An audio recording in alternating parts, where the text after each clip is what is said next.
In the times before science and common sense, they told of how gods would get so mad at the people that they would throw pieces of the sky upon them. There were tales of names like Zeus striking down mortals with his bolts of lightning. What we were probably looking at was someone actually being struck by lightning because, well, it happens. It happens a lot, in fact. And as for the sky being thrown at us, likely we were hearing a description of a meteor shower. Hi, I'm Chris May, host of This Day in Weather History, and I sometimes like to draw parallels with events that were taken for granted today but were frightening mysteries millennia ago. One thing that you simply do not hear about almost at all, even today, is someone actually being struck by a meteorite. But that's what happened in a small town in Alabama, this day in weather history. The slogan, "Roll Tide," thunders through the University of Alabama's Bryant-Denny Stadium at their home in Tuscaloosa. It likely is drawn from the fact that they border a Gulf shore known for devastating hurricanes and associated massive tidal waves. But what they never likely ever thought about was how the first modern instance of a meteorite actually striking a human being would be possible, let alone happening in their own Crimson Tide state.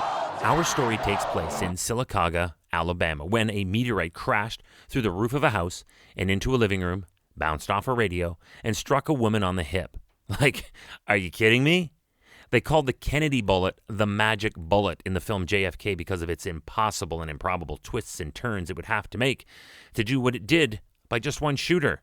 How about a meteorite behaving like a pinball machine ball on tilt? The space rock was identified as a sulfide meteorite weighing 8.5 pounds, almost 4 kilograms, and measured 7 inches in length. That's actually kind of large.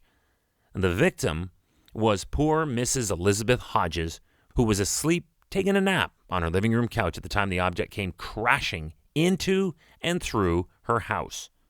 Thankfully, she was not permanently injured, but suffered a nasty bruise along her hip and leg. I mean, seriously, do you think she was hit with a meteorite?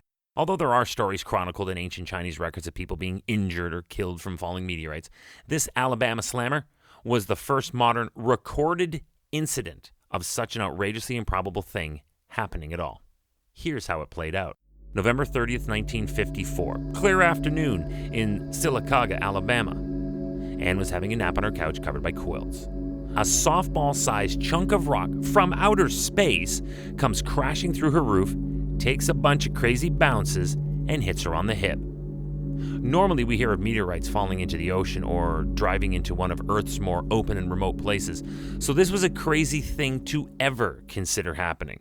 But when you consider just how many people are on Earth today, roughly 8 billion, then how many people have ever been on this planet in its existence? And in 1954, this was the first actual legit documented incident of this happening? The odds are dizzying. The Toronto Maple Leafs actually have a better chance of winning the Stanley Cup than anyone ever being hit by a meteorite. People in town knew something was up, though, because before the meteorite slammed into Anne's living room, people in Sylacauga and across eastern Alabama had reported seeing, and I quote, a bright reddish light like a Roman candle trailing smoke, while others saw, and I quote, a fireball like a gigantic welding arc accompanied by a tremendous explosion and brown cloud. Then, just like a scene out of the X-Files mixed with National Lampoons, a government geologist working in a nearby quarry was called to the scene and determined the object was a meteorite, but there were naysayers. There, of course, were those who either thought it was a UFO or suspected the Soviets. Remember, this is 1954. Less than 10 years past the end of World War II, the Cold War paranoia was obviously running high, so the local Sylacauga police chief confiscated the black rock and turned it over to the Air Force. After they confirmed, again, that it was a meteorite, the question then was what to do with it. That's where this disintegrated into a 3-ring circus of Anne claiming it hit her, so God intended her to have it. But their landlord, Bertie, that's right, her name was Bertie, said they only rent here, so it's hers. There were lawyers and local squabbles and greed, and it's really not worth getting into. The only thing that matters here is that on November 3rd of 1954, a human was struck by a rock from outer space that made its way through a house to a hip to the history books. This day in weather history. Tomorrow is December 1st, and we are closing our series on Grey Cups affected by weather. The month of November in Canada is when their football champions are crowned and a championship trophy over 110 years old is awarded, the Grey Cup.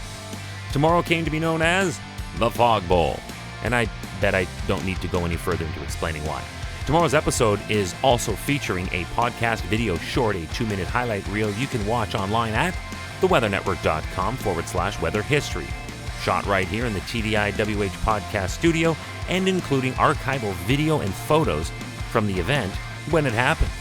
While online, check them all out. At only 2 minutes long each, they are an uber easy binge to watch.